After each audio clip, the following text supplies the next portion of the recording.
There was a time I didn't want to be alone, and then there was a time I didn't want anyone at all. Until Tengen. Welcome to 277 Broadcast. Today this is not about AI, philosophy, or the fall of civilization. It's about the cat that rebuilt me. Not because he was magical, because he was real.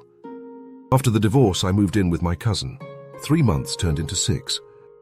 Not because the rent was cheap, but because I wasn't ready to face the silence. When I finally moved into my own place, it was emptier than I imagined. Not just of furniture, of me. The first night, the tree shadows looked like ghosts of what had been my life. Everything was gone. The home, the wife, the identity. I drank. I flirted with nihilism. I stared at walls and heard no answers.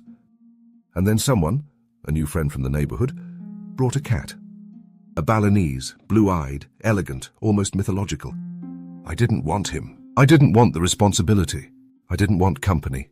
But I bought the food. I paid the vet. I named him Tengen. And we coexisted, like two strangers in a waiting room. Until one day he got lost. I searched. I panicked. And then I heard it. His meow from a dark alley. He was soaked, still broken. Until I called him with that sound, the one I use when I feed him. And he meowed. That moment, 2 violent tears down my face, like pain being exorcised from my eyes. I wasn't crying. I was vomiting grief through my soul. That night I fed him, cleaned him, warmed him. And I think, honestly, that's when the contract was signed. Not of ownership, of mutual salvation. He's not a pet. He's not an accessory. He's my companion. My co-pilot on this ship of loneliness navigating towards something like meaning. I wake up and there he is, licking my hand, nudging his head under my fingers. He hides, I seek.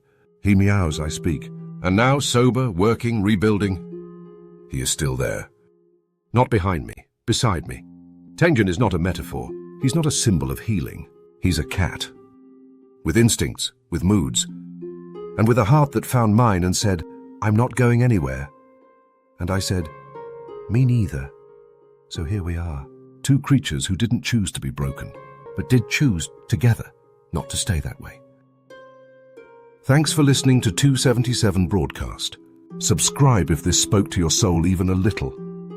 And remember, sometimes your anchor has whiskers and knows your voice better than you do.